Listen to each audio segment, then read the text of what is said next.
Cooking అంటే మీకు ఇంట్రెస్టా? అయితే మీ ఇంట్రెస్ట్‌కి మా ఫార్ములాస్‌ని యాడ్ చేయాలంటే పక్కనున్న సబ్స్క్రైబ్ నొక్కేసి గంట కొట్టేయండి. హలో అండి. Welcome back to our channel cooking formula 2.0.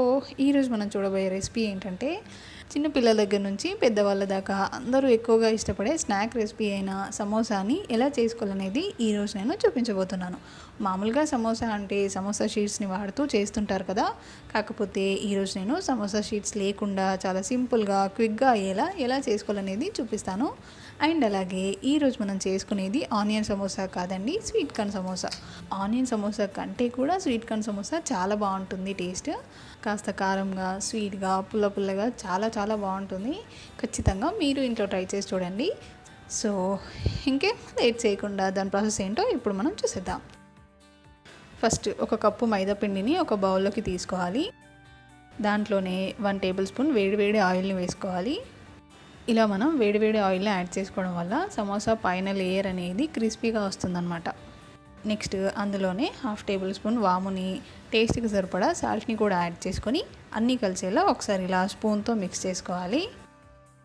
ఇలా మనం పిండిలో వాము వేసుకోవడం వల్ల తినేటప్పుడు సమోసా టేస్ట్ చాలా బాగుంటుందండి. అలాగే మనకి ఈజీగా డైజెస్ట్ అవ్వడానికి యూజ్ అవుతుందన్నమాట. మనం వేడివేడి నూనె పోసాం కాబట్టి ఇలా ఒకసారి స్పూన్తో మిక్స్ చేసుకోండి. ఆ తర్వాత స్పూన్ తీసేసి చేత్తో ఆయిల్ మొత్తం కూడా పిండికి బాగా పట్టేలా బాగా మిక్స్ చేసుకోవాలి. ఇలా మనం పిండిని చేత్తో ముద్ద చేస్తే ముద్దలాగా ఫామ్ అవ్వాలన్నమాట. అలా అయితే పిండి పర్ఫెక్ట్ కన్సిస్టెన్సీలో ఉందన్నమాట. ఒకవేళ మీకు ముద్దలాగా ఫామ్ అవ్వకపోతే ఇంకొక 1 టేబుల్ స్పూన్ ఆయిల్ని హీట్ చేసుకొని యాడ్ చేసుకోవచ్చు. ఇప్పుడు కొద్దిగా వాటర్ని యాడ్ చేసుకుంటూ పిండిని చపాతీ పిండి ముద్దలాగా కలుపుకోవాలి.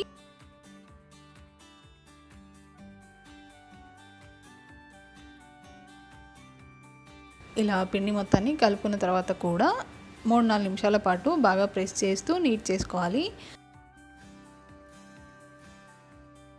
పిండి కన్సిస్టెన్సీ అనేది మరీ సాఫ్ట్గా కాకుండా హార్డ్గా కాకుండా ఇలా సెమీ సాఫ్ట్గా ఉండాలండి. ఇప్పుడు దీనిపైన మూత పెట్టేసి ఒక 10 నిమిషాల పాటు పక్కన పెట్టేద్దాం. ఆలోపు మనం స్టఫ్ని ప్రిపేర్ చేసుకుందాం. స్టవ్ పైన ప్యాన్ పెట్టుకొని దాంట్లోకి 3-4 టేబుల్ స్పూన్ల ఆయిల్ యాడ్ చేసుకోవాలి. ఆయిల్ కాస్త హీట్ అయిన తర్వాత అందులోకి 1/2 టేబుల్ స్పూన్ జీలకర్ర వేసుకోవాలి. జీలకర్ర కాస్త వేగిన తర్వాత అందులోకి ఇలా చిన్నగా కట్ చేసి పెట్టుకున్న 3 పచ్చిమిర్చిని యాడ్ చేసుకోవాలి. పచ్చిమిర్చి ఫ్రై అయిన తర్వాత అందులోకి మీడియం సైజ్ ఆనియన్ని ఇలా చిన్న ముక్కలాగా కట్ చేసుకొని యాడ్ చేసుకోవాలి.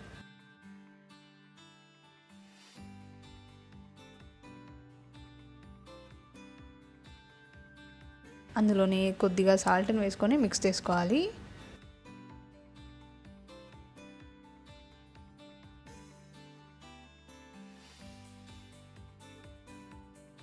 ఆనియన్స్ ఇలా కాస్త మగ్గిన తర్వాత అందులోకి 1/2 టేబుల్ స్పూన్ పసుపును వేసుకొని మిక్స్ చేసుకోవాలి.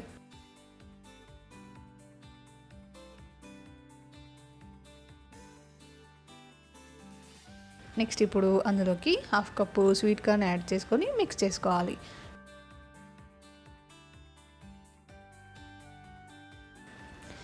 ఇలా మిక్స్ చేసుకున్నాక స్టవ్ని మీడియం ఫ్లేమ్లో పెట్టి 1 నిమిషం పాటు మూత పెట్టేద్దాం. 1 మినిట్ తర్వాత మూత తీసి చూస్తే స్వీట్ కార్న్ అనేవి ఆయిల్లో కాస్త మగ్గిపోయి ఉంటాయి.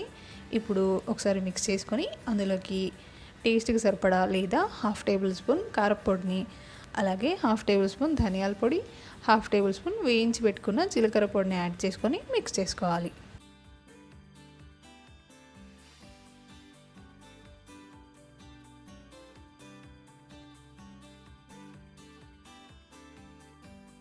ఇలా అన్నీ కలిసేలా బాగా మిక్స్ చేసుకున్నాక ఇప్పుడు అందులోకి 1/2 కప్పు అటుకుల్ని వేసుకొని మిక్స్ చేసుకోవాలి. ఇక నేను తీసుకున్నవి తిక్క అటుకులండి. సమోసాలోకి సన్న వాటికంటే తిక్క అటుకులు అయితేనే బాగుంటాయి.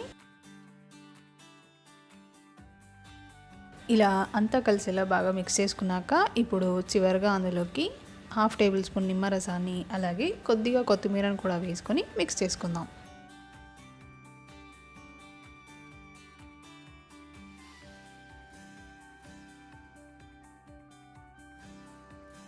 ఇప్పుడు స్టవ్ ఆఫ్ చేసుకుంటే మన పోహా స్వీట్ కార్న్ మిక్స్చర్ అనేది రెడీ అయినట్టే. మూత పెట్టేసి దీన్ని కాసేపు పక్కన పెట్టేద్దాం. నెక్స్ట్ ఇప్పుడు ఇందాక మనం తడిపి పెట్టుకున్న పిండిని మూత తీసి మళ్ళీ ఒకసారి 1 నిమిషం పాటు నీట్ చేసుకోవాలి.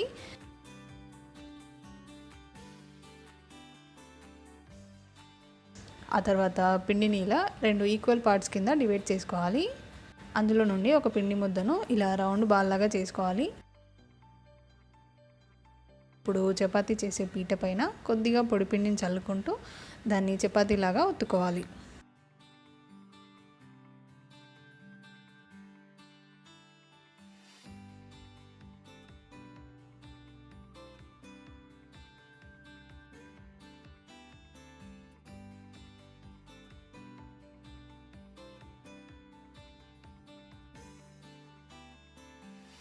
ఇలా చపాతీని మరీ లావుగా కాకుండా కాస్త పల్చగా ఉండేలాగానే రోల్ చేసుకోవాలి.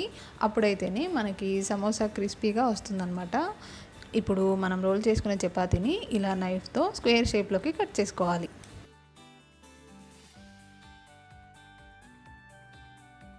ఇక్కడ మీరు స్ట్రైట్గా కట్ చేసుకోవాలంటే స్కేల్ని కూడా యూజ్ చేసుకోవచ్చు. ఇదే విధంగా మనం 4 సైడ్స్ కూడా కట్ చేసుకోవాలి.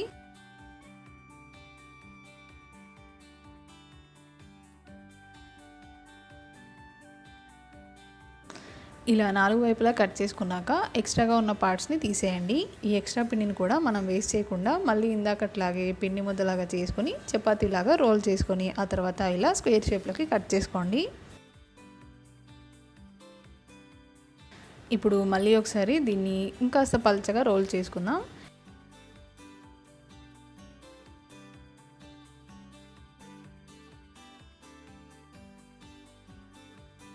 ఇక నేను కరెక్ట్గా స్క్వేర్ షేప్ రావడం కోసం ఎక్స్ట్రాగా ఉన్న పిండిని కట్ చేస్తున్నాను.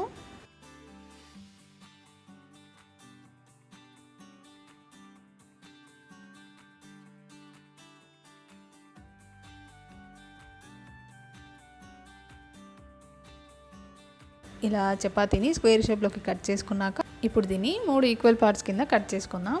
లేదా కనీసం 5 సెంటీమీటర్ల వెడల్పు ఉండేలాగా కట్ చేసుకోండి. ఇక్కడ కూడా మీరు స్కేల్ని యూజ్ చేసుకొని స్ట్రైట్గా కట్ చేసుకోవచ్చు. ఈ విధంగా అన్నమాట. ఇలా మన సమోసా షీట్స్ అనేవి ఈజీగా రెడీ అయిపోయాయి. ఇప్పుడు వాటిని పక్కన పెట్టేసి ఒక షీట్తో సమోసా ఎలా చేసుకోవాలో చూపిస్తాను. అలాగే ఒక చిన్న గిన్నెలో కొద్దిగా వాటర్ని తీసుకొని పక్కన పెట్టుకోండి. ఇప్పుడు ఇలా ఒక సమోసా షీట్ని తీసుకొని ఇక నేను చూపిస్తున్న హైట్ అంటే సగానికంటే కొద్దిగా తక్కువగా ఉండేలాగా ఫోల్డ్ చేసుకోవాలి. ఆ తర్వాత ఇలా వీడియోలో చూపిస్తున్నట్టుగా పైన పార్ట్కి కొద్దిగా వాటర్ని అప్లై చేసుకొని మళ్ళీ ఫోల్డ్ చేసుకోవాలి. మనం ఫోల్డ్ చేసుకునే ప్లేస్లో ఇలా కాస్త లైట్గా ప్రెస్ చేయాలండి. అప్పుడైతేనే పిండి అనేది స్టిక్ అవుతుందన్నమాట. ఇలా మనకి కరెక్ట్గా కోన్ షేప్ వచ్చేలాగా ఫోల్డ్ చేసుకోవాలి. ఇప్పుడు ఇందులోకి ఇందాక మనం ప్రిపేర్ చేసి పెట్టుకున్న పోహా స్వీట్ కార్న్ మిక్చర్ని వేసుకోవాలి. ఇలా మరీ నిండుగా కాకుండా కాస్త వెల్తీ ఉండేలాగా వేసుకొని ఇక్కడ చూపిస్తున్న విధంగా పైన పార్ట్కి మళ్ళీ కొద్దిగా వాటర్ని అప్లై చేసుకొని ఫోల్డ్ చేసుకోవాలి. మనం ఫోల్డ్ చేసేటప్పుడే జాగ్రత్తగా ఇలా కార్నర్స్ని కూడా మూవ్ చేస్తూ ఫోల్డ్ చేసుకోవాలి.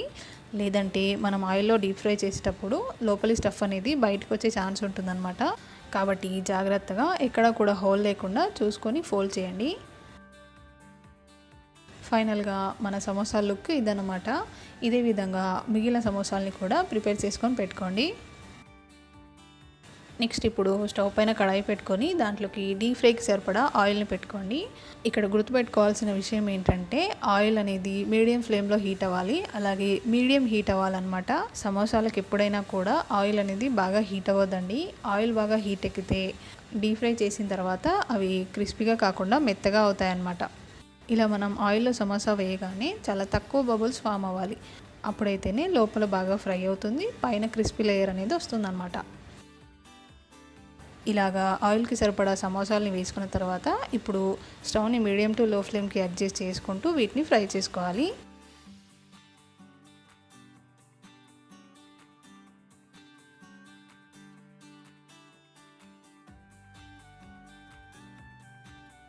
సమోసాలు ఓవైపు కాస్త కలర్ చేంజ్ అయిన తర్వాత వాటిని ఫ్లిప్ చేసుకుంటూ ఫ్రై చేసుకోవాలి.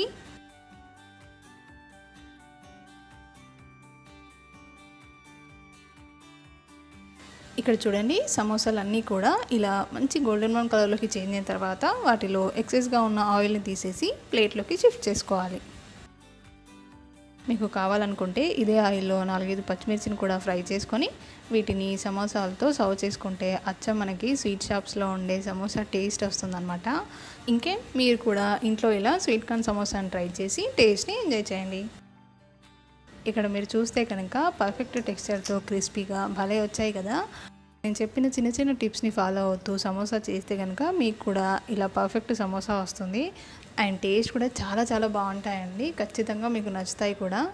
సో తప్పకుండా మీరు ఇంట్లో వీటిని ట్రై చేసి మీకు ఎలా కుదిరింది అనేది నాకు కామెంట్ సెక్షన్లో షేర్ చేయండి. ఇప్పుడైతే థ్యాంక్స్ ఫర్ వాచింగ్ అండి. ఈ వీడియో కనుక మీకు నచ్చినట్లయితే లైక్ చేయండి, షేర్ చేయండి. ఇలాంటి మరెన్నో మంచి మంచి రెసిపీస్ కోసం subscribe to our channel cooking formula 2.0.